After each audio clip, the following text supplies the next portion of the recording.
Assalamualaikum warahmatullahi wabarakatuh. Perkenalkan kami dari kelompok 4 dari mata kuliah Manajemen Pelayanan Publik dengan saya Emilian Almaftuhi dengan NIM 2009 1020 1089. Saya Mandarisa Febiani dengan NIM akhiran 1092. Saya Yuris Karila Putri dengan NIM akhiran 1061. Dengan saya Mevina Bila Mawada dengan akhiran NIM 1052. Saya Wahyu Anggrad Mojo dengan akhiran NIM 1113. Di sini kami akan mempresentasikan terkait pelayanan di kantor Bea Cukai Jember. Inovasi pelayanan yang pertama adalah inovasi Silangit. Silangit merupakan sistem layanan dukungan informasi terpadu yang dibuat oleh Bea Cukai Jember sebagai platform layanan eksternal stakeholder Bea Cukai Jember. Persyaratan yang dapat dilakukan oleh pengguna jasa Silangit adalah melakukan registrasi website atau mengunduh aplikasi Silangit melalui App Store maupun Play Store. Lalu mekanisme pelayanan Silangit yang pertama adalah pengguna layanan melakukan registrasi terlebih dahulu. Selanjutnya, pengguna layanan dapat login menggunakan akun yang telah terregistrasi. Setelah itu, masuk pada laman beranda, pengguna jasa dapat memilih layanan apa yang dibutuhkan. Setelah itu, mengisi persyaratan apa saja yang dibutuhkan. Lalu, pengguna jasa dapat menunggu konfirmasi dari pihak admin Silangit. Setelah mendapat konfirmasi melalui email, dapat dilanjutkan ke proses selanjutnya. Jangka waktu pelayanan aplikasi atau website Silangit ini berlaku pengguna jasa dapat mengaksesnya 24 jam melalui jejaring internet. Biaya pelayanan dari aplikasi Silangit ini tidak dikenakan biaya karena melalui jejaring online. Produk layanannya yang pertama adalah pelayanan cukai, yang kedua pelayanan pabean, yang ketiga fasilitas kepabean dan cukai, yang keempat pelayanan barang kiriman, yang kelima pelayanan registrasi email, keenam pelayanan registrasi cukai, yang ketujuh pelayanan modul ekspor dan impor. Pengaduan layanan kritik dan saran dapat dilakukan melalui website bcjember@custom.go.id. Selain itu dapat melakukan pengaduan melalui sosial media seperti IG, Twitter, Facebook, YouTube, maupun TikTok yang telah tersedia di website Bea Cukai.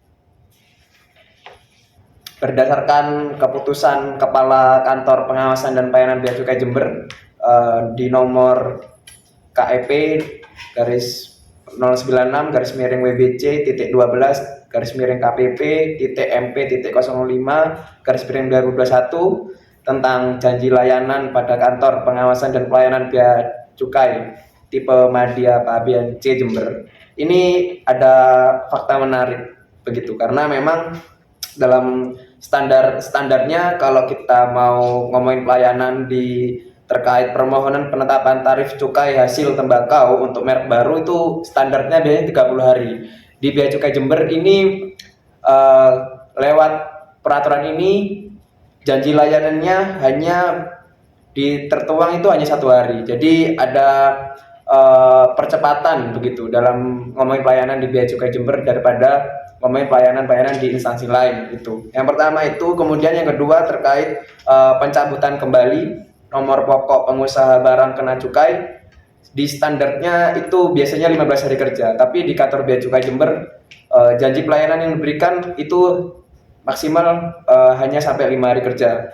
Itu kemudian sudah bisa digunakan oleh pengguna. Kemudian ada terkait juga pemberlakuan kembali nomor pokok pengusaha barang kena cukai. Standarnya itu 15 hari kerja, tapi di kantor Bea Cukai Jember maksimal itu hanya 5 hari.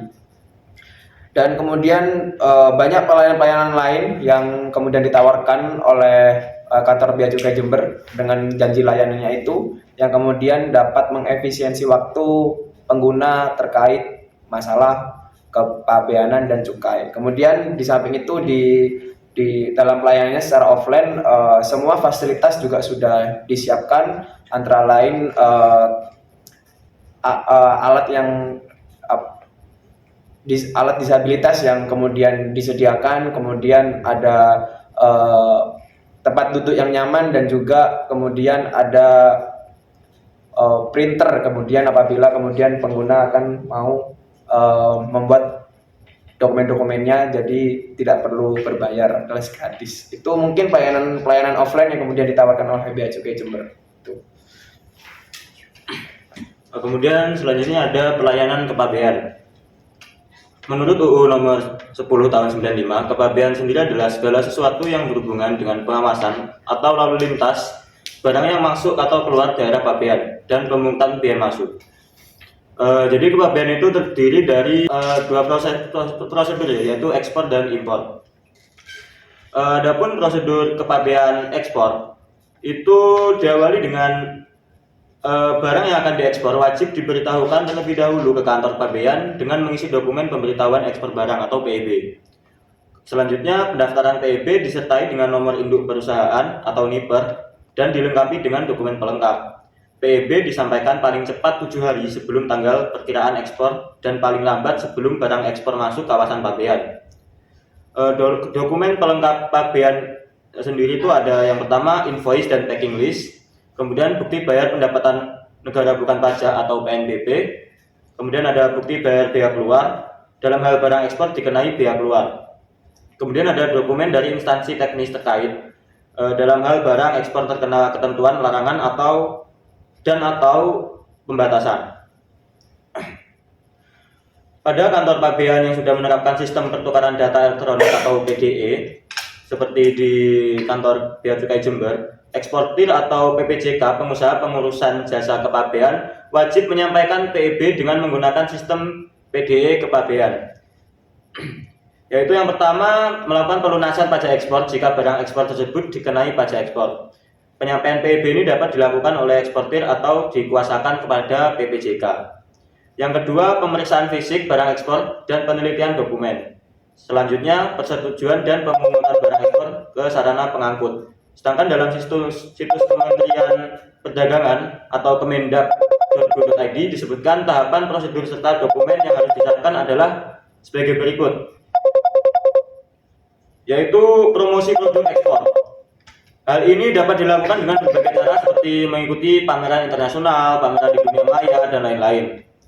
Yang kedua, jika pembayaran dengan letter of credit atau LC, eksportir menunggu sampai mendapat LC advice dari bank korespondensi atau bank penerus. Yang ketiga ada eksportir membaca LC dengan teliti dan benar. Jika tidak memahami dapat berkonsultasi dengan bank korespondensi. Selanjutnya, eksportir mempersiapkan barang dipesan sesuai dengan order sheet atau sales contract. Kemudian secara simultan dengan poin 4, eksportir di booking kapal ke perusahaan pelayaran. Jika seluruh dokumen telah diteliti oleh bank dan sudah disetujui, maka eksportir akan menerima pembayaran. Dalam hal ini tergantung dari jenis LC yang digunakan. Jika LCD eksportir akan langsung menerima pembayaran, jika red close, maka eksportir akan menerima uang muka sebesar 30%. Mungkin itu untuk prosedur kepabean ekspor. Selanjutnya adalah ketentuan atau prosedur kepabean impor. Dalam situs Kementerian Perdagangan atau kemendak.go.id disebutkan tahapan prosedur serta dokumen yang harus disiapkan untuk impor barang adalah sebagai berikut. Yang pertama, barang-barang dari supplier siap untuk dikirimkan ke pelabuhan pemuatan untuk diajukan. Supplier mengirimkan fax ke importer atau dokumen, packing list, dan beberapa dokumen lain jika disyaratkan, seperti sertifikat karantina, Form E, Form D, dan sebagainya. Selanjutnya, original dokumen dikirim via bank, original kedua ke importir. Tahapan berikutnya, pembuatan pengisian dokumen PIB atau pengajuan impor barang. Jika importir mempunyai modul PIB dan sistem sendiri, maka importir bisa melakukan penginputan dan pengiriman PIB sendiri. Akan tetapi, jika tidak mempunyai, maka bisa menghubungi pihak PPJK atau pengusaha pengurusan jasa kepabean untuk proses input pengiriman PIB-nya. Importir membayar ke bank devisa sebesar pajak yang akan dibayarkan ditambah biaya PNBP. Data PIB terlebih dahulu akan diproses di portal Indonesia National Single Window atau INSW untuk proses validasi kebenaran pengisian dokumen PIB dan proses verifikasi perizinan. Jika ada kesalahan, maka PIB akan direject dan importir harus melakukan pembetulan PIB dan mengirimkan ulang kembali data PIB. Kemudian kembali dokumen PIB akan melakukan validasi kebenaran pengisian dokumen PIB dan analyzing point di SKP. Jika data benar akan dibuat penjaluran. Jika PIB terkena jalur hijau, maka akan langsung keluar surat persetujuan pengeluaran barang atau SPPB. Jika PIB terkena jalur merah, maka akan dilakukan prosedur cek fisik terhadap barang impor oleh petugas bea dan cukai. Jika hasil benar, maka akan keluar SPPB, dan jika tidak benar, maka akan dikenakan sanksi sesuai undang-undang yang berlaku. Setelah SPPB keluar, importir akan mendapat respon dan melakukan pencetakan SPPB melalui modul PIB. Barang bisa dikeluarkan dari pelabuhan dengan mencantumkan dokumen asli dan SPPB. Seperti itu prosedur impor barang di Bea Cukai. Untuk pelayanan di kantor Bea Cukai sendiri itu dapat dilakukan 24 jam secara online, namun dan juga bisa langsung ke kantor. Dan untuk biaya proses pelayanan itu tidak dipungut biaya di kantor Bea Cukai Jember. Mungkin biaya yang dikeluarkan oleh pengguna layanan itu ya untuk biaya seperti pajak dan lain sebagainya untuk barang masuk atau keluar, seperti itu.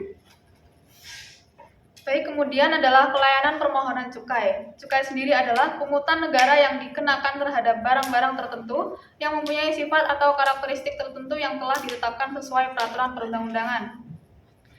Kemudian persyaratan pelayanan. Yang pertama, barang kena cukai berupa minuman mengandung etil alkohol dan hasil tembakau yang dibuat di Indonesia maupun berasal dari impor. Yang kedua, pengusaha pabrik atau importir dapat mengajukan permohonan penyediaan pita cukai untuk dilekatkan pada kemasan penjualan eceran dengan menggunakan dokumen P3CHT atau P3C MMEA.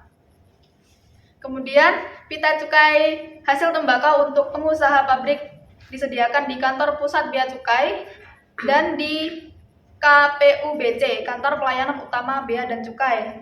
Kemudian yang keempat, pita cukai MMEA untuk pengusaha pabrik disediakan di Kantor Pelayanan Utama Bea Cukai Jember, dan pita cukai hasil tembakau untuk importir disediakan di Kantor Pusat Bea dan Cukai. Namun pengusaha pabrik atau importir dapat mengajukan permohonan perubahan lokasi penyediaan pita kepada Kantor Pelayanan Utama Bea dan Cukai Jember. Kemudian yang kelima, pengusaha pabrik dapat mengajukan P3CHT awal atau P3C MMEA awal kepada Kepala KPPBC Jember mulai tanggal 1 sampai tanggal 10 setiap bulannya untuk periode persediaan bulan berikutnya. Kemudian yang keenam, jumlah pita cukai yang diajukan dengan P3C untuk setiap jenis pita cukai paling sedikit 10 lembar dan berlaku ketentuan kelipatan 10. Kemudian yang ketujuh, batas waktu P3CHT awal atau P3C MMEA awal dapat diperpanjang sampai dengan akhir bulan. Kemudian yang kedelapan, importir dapat mengajukan P3CHT awal atau P3C MMEA awal kepada Kepala Kantor Bea dan Cukai mulai tanggal 1 sampai dengan akhir bulan. Yang kesembilan, P3CHT awal atau P3C MMEA awal yang diajukan oleh pengusaha pabrik atau importir paling banyak diajukan 1 kali untuk 1 periode persediaan untuk masing-masing jenis pita cukai. Yang 10, pengusaha pabrik dapat mengajukan P3CHT awal atau P3C MMEA awal untuk setiap jenis pita cukai dengan ketentuan paling banyak 100% dari rata-rata per bulan jumlah pita cukai yang dipesan.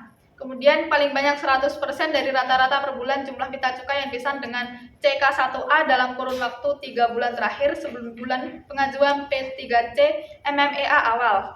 Yang ke-11, dalam hal data rata-rata CK1 atau CK1A per bulan dalam kurun waktu 3 bulan terakhir tidak tersedia berlaku ketentuan A. Jumlah pita cukai yang dapat diajukan untuk P3CHT awal sesuai dengan profil pengusaha HT pabrik yang ditentukan oleh pejabat Bea Cukai, dan B. Jumlah pita cukai yang dapat diajukan untuk P3C MMEA awal yaitu sesuai kebutuhan per bulan dengan mempertimbangkan data kapasitas produksi. Kemudian sistem, mekanisme, dan prosedur. Yang pertama, untuk pengusaha importir mengisi format P3CHT dan MMEA awal melalui portal pengguna jasa dengan lengkap dan benar sesuai ketentuan. Untuk importir MMEA atau minuman mengandung etil alkohol, berlaku ketentuan pengisian P3C MMEA awal maksimal pada Desember tahun sebelumnya untuk keperluan 1 tahun berjalan. Kedua, Dalam hal terdapat kondisi yang menyebabkan penolakan P3JHT dan MMEA oleh aplikasi Axis, menerima respon dari aplikasi Axis berupa penolakan P3JHT dan MMEA. Yang ketiga, dalam hal sudah dilengkapi atau kembali menyampaikan atau mengirimkan kembali data P3CHT dan MMEA. Yang keempat, menerima respon dari aplikasi Axis berupa form validasi P3CHT dan MMEA. Yang kelima, untuk P3CHT dan MMEA awal yang diajukan oleh pengusaha pabrik dalam hal tidak tersedia data pemesanan pita cukai untuk jenis pita cukai tersebut 3 bulan terakhir. Menerima respon dari aplikasi Axis berupa profiling dan batasan jumlah pita cukai yang dapat diajukan, kemudian mengisi jumlah pita cukai yang dapat diajukan sesuai respon dari aplikasi Axis. Kemudian yang keenam, menerima respon dari aplikasi Axis berupa nomor dan tanggal pendaftaran P3CHT dan MMEA. Jangka dan waktu penyelesaian produk pelayanan adalah maksimal 60 menit untuk pita cukai HT dan MMEA sejak pengajuan P3CHT dan MMEA awal diterima dengan lengkap dan benar. Kemudian, biaya dan tarif tidak dipungut biaya. Untuk produk pelayanannya, P3C yang telah mendapatkan nomor dan tanggal pendaftaran. Kemudian, pengaduan saran dan masukan. Yang pertama, pengaduan saran dan masukan dapat disampaikan secara online melalui sistem pengaduan masyarakat atau SIPUMA. Kemudian panduan saran dan masukan langsung via telepon dan juga langsung melalui unit kepatuhan internal KPPBC TMC Jember. Pelayanan tracking barang ekspor dan impor. Pelayanan tracking barang ekspor dan impor mempunyai persyaratan, yaitu yang pertama melakukan pendaftaran, yang kedua penggunaan kode HS atau harmonis sistem, yang ketiga pemenuhan dokumen-dokumen yang diperlukan seperti faktur komersial, packing list, dan dokumen pengangkutan. Pastikan untuk memahami aturan dan ketentuan yang berlaku serta menggunakan platform yang telah disetujui oleh Bea Cukai untuk melakukan pelacakan. Selanjutnya ada prosedur atau mekanisme. Yang pertama yaitu buka laman resmi Bea Cukai, lalu pilih menu tracking barang kiriman atau bisa juga langsung dengan mengeklik website http://www.beacukai.go.id/barang kiriman. Yang kedua, masukkan nomor tracking. Yang ketiga, masukkan key code sesuai dengan yang tertera pada layar. Yang keempat, klik submit dan see detail untuk melihat sampai di mana proses pengiriman barang. Yang kelima, pastikan bahwa barang kiriman sudah disiapkan dan dikirimkan datanya secara elektronik kepada sistem komputer pelayanan Bea Cukai oleh pihak perusahaan jasa kiriman agar barang dapat dilacak. Yang keenam, jika ada tagihan tidak wajar dari pihak-pihak yang mengatasnamakan Bea Cukai, jangan langsung percaya sebelum melakukan tracking.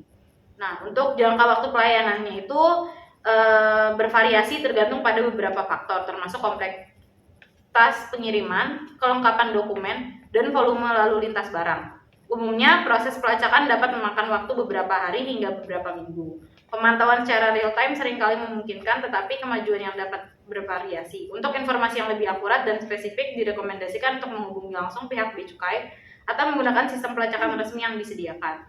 Untuk biaya atau tarif, untuk situs online atau laman resmi pengecekan atau tracking barang ekspor dan impor tidak dikenakan biaya.